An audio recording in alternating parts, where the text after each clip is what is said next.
تیر له مال و ځان یمه مینه د وطن لرم ښه ټینګ مسلمان یمه مینه د وطن لرم دا د ننګ غیرت وطن دا د ستر ملت وطن ساتم به په سرو وینو ښکلی د نصرت وطن سر ورکوم ځوان یمه مینه د وطن لرم ښه ټینګ مسلمان یمه مینه د وطن لرم. امان الله نصرت. قدرمنو لیدونکو او ګرانو اوریدونکو سلامونه، هیله ده چې جوړ روغ هوسا بسیا سرلوړي او نیکمرغه اوسئ. خوشحاله یو چې بیا هم د له ډنمارک څخه د افغان غږ د رادیو او تلویزیوني خپرونې وار بیا را رسېدلی دی او بیا هم د یوې نوې خپرونې سره ستاسو په چوپړ کې یو. قدرمن دوستانو، عرض وکړم چې په خپرونه کې مطالب ډیر زیات دي او تاسو به یې واورئ. 2 ساعته یو بل سره یو. په دې کې دننه په ډنمارک څخه ځینې اطلاعات خبرونه خو اطلاعات لرو، خبرتیاوې لرو او په هغه کې 2 خبرتیاوې ډېرې مهمه دي. یو دا چې له خپلو ټلیفونونو سره او برېښنالیکونو سره ډېر احتیاط وکړئ، ځکه جعلي او سختګي برېښنالیکونه تاسو ته راځي او پام به اوسه چې دا ځواب بیرته ورنه کوي او یا بیرته ورته ټلیفون ونه کوي، ځکه پولیس هم دا خبرداري ورکوي چې جعلي برېښنالیکونه او پیغامونه راځي د بانکونو په نوم، د پولیس په نوم، د مالیې د برخې، خو ډېرو برخونه راځي. وای دا احتیاط کوئ ترڅو چې مطمئنه شوي نه یاستئ او ډاډ مو نه ترلاسه کړی دغه برېښنالیکونه مه خلاصوئ ناشناسه او ټلیفونونو ته بیرته ځواب مه ورکوئ. بله مهمه خبره دا ده چې دلته په یو شمېر هغو اروپایي هیوادو کې له هغې ډلې په ډنمارک کې داسې مؤسسات دي چې له زړو سره کار کوي په د زړو د ساتنې په مرکزونو کې. په دې ځایو کې له یو شمېر دغسې مراکزو نه هغه څوک چې هلته کار کوي یو شمېر نه ټول دوی غلاګانې کړي دي. د سپین ږیرو نه سپین سرو نه د دوی د بانکونو نه سوء استفاده کړې ده او د دغسې مؤسساتو له بودیجې نه غلا کړې ده او موږ هیله مند یو، شکر چې افغانان پکې نشته ده، اما په هر صورت هیله لرو بیا هم چې زمونږ ګران افغانان دلته چې په ډنمارک کې اوسېږي ټول قوانین مراعات کړي، اصول مراعات کړي. دلته موږ ته پناه راکړې ده، موږ له ډېرو بدو حالاتو راغلي یو. دلته ډنمارک خلک مهربانه دي او هر برخه کې قانون ده. که موږ یو غیر قانوني کار کوو هغه به نن تخلاص شو یا به سبا به تخلاص شو، خو درېیمه ورځ سل په سلو کې درته وایم چې هغه افشا کېږي. په هر برخه کې چې غیر قانوني کاري، که تور کاري، که بې مالیې ورکولو کاري یا د غلا او د فساد کاري، هر څه چې دا افشا کېږي او له ځان سره ډېرې سختې جزاګانې لري. په دې لړ کې د ډنمارک نه د وتلو خطر هم شته چې موږ له دې ځای نه بیا وباسي. بله مهمه خبره دا ده چې په کورنیو کې ځینې کسان د خپلو ماشومانو سره، د خپلو ښځو سره او بعضې ځینې ښځې دي چې د خپلو میړونو سره تاوتریخوالی کوي. په ښځو کې هم دا بدمعشانې پیدا کېږي. نو دا په ځینو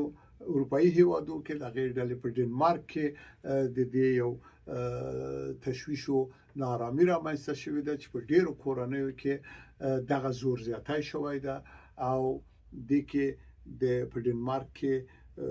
بیلابیل اوسیدونکي داسې نه چې افغانان زیاده وه، یعنې ډېر نور خلک هم دلته شته ده په خپله ډنمارکیانو کې. یعنې دا کوم زور زیاتی چې له ښځو سره کېږي، له ماشومانو سره کېږي او یا میړه ځورول کېږي یا پلار ځورول کېږي، یا خو دا وهلي چې په لاس باندې په یو بل شي ګزار کوي، وهل کوي. یو خدای چې هر ساعت هغه پښتو کې موږ ورته وایو ډونګېږي. ډونګیږي د ښځې یا میړه یو بل ته هغه وهل نه خو هغه وهل دې نه خدي نسبت دي ته د هر شی به سره پخاري او یو بل ته ډونګیږي یو بل ته تانی او توانی ورکي او دا جزا لري لزان سره کچیر شکایت وشي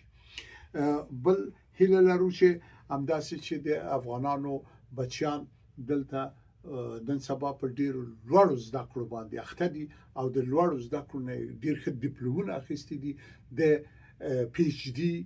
یا پی هو ډي چې په ډنمارک کې ژبه کې ورته وایي تر ډاکټورا کچې پورې دا ډیره ښه خبره ده او هیله لرو چې همدغه انډول او همدغه کچه وساتل شي چې زموږ راتلونکي بچیان هم دلته د ډنمارک په بیلابیلو خو مقامونو کې دوی د کار امکانات پیدا کړي اوس هم شکر ده دا اوس خو په د ډنمارک په حکومت کې یو وزیر لرو سمیرا جان نواده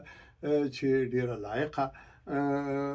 افغان ده هغه د ځان رسولای ده د یو ډنمارکي په توګه دا اوس د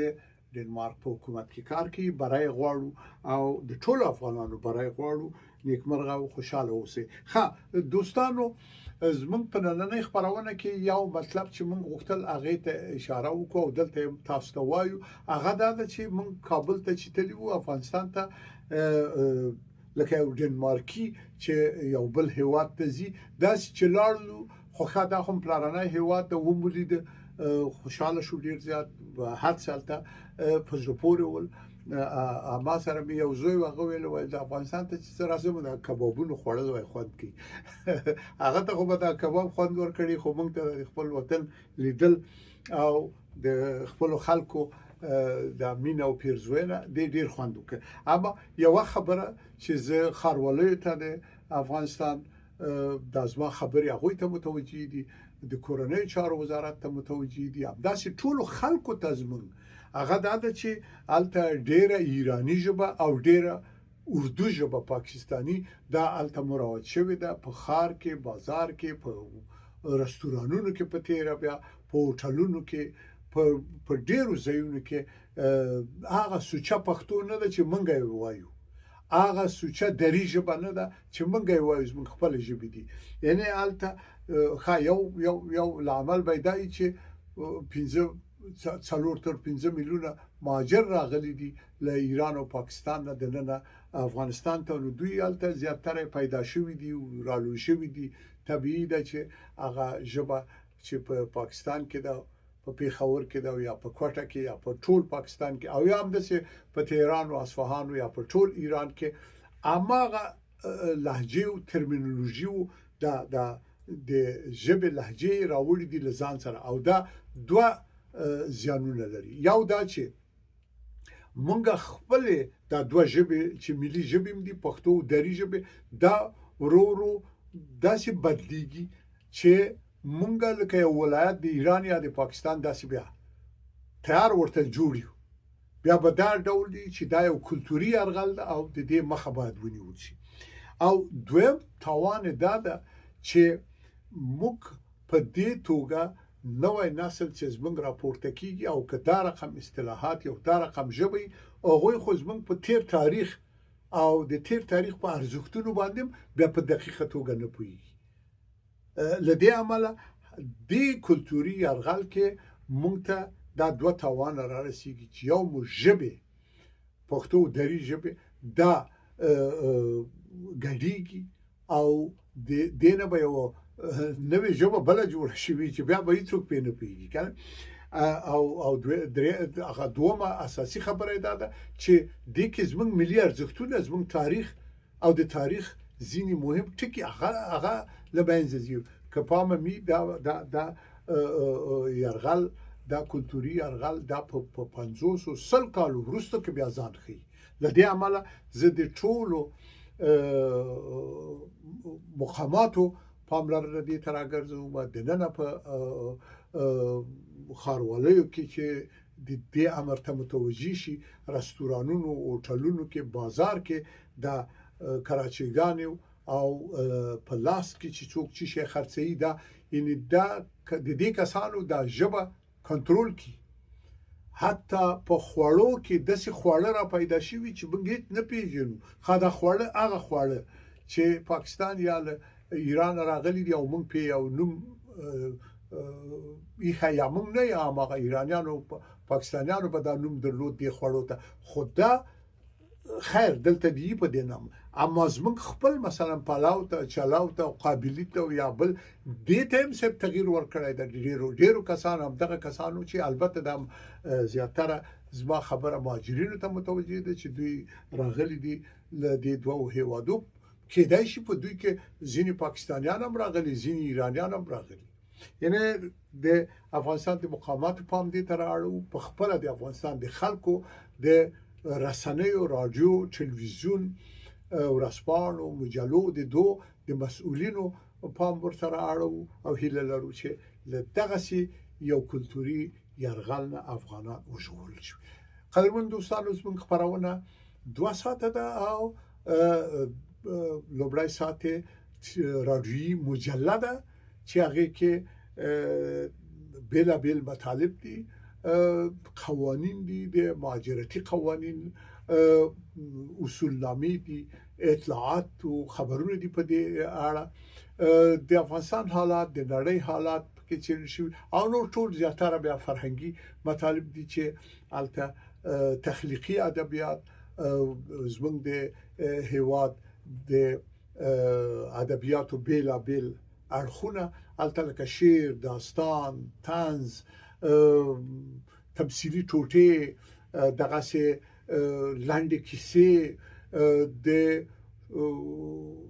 علماو پوهانو معرفي په تیره بیا د فرهنګ او ادبیاتو د برخې د علماو معرفي ده. د افغانستان د تیر